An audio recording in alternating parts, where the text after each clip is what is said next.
This is just a mock-up. This is the real wheel that eventually will go to the moon. We discovered the challenges that were ahead of us for the design of that wheel.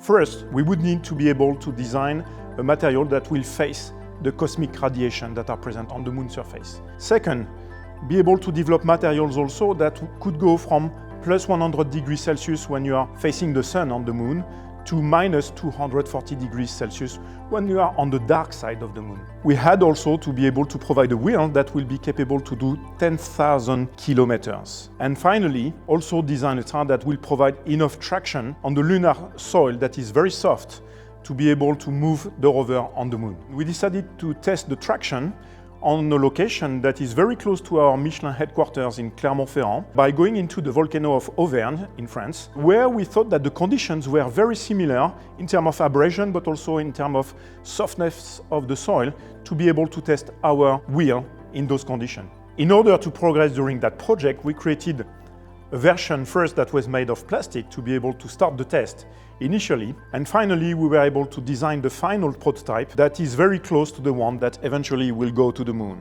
Why Michelin is doing that? It's not new for Michelin to go into space. Probably you don't know it, but Michelin was part of the space shuttle program during 30 years, accompanying the NASA on the space shuttles during the 135 missions. So you could wonder what's the link between designing a tire and designing a wheel on the moon.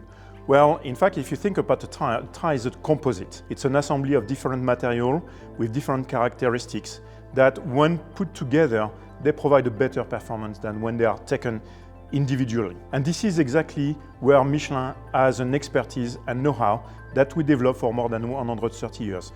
First in tires, but also in other solutions, like in the medical or in agriculture. This know-how and expertise that has given us an advantage in designing a tire for the moon.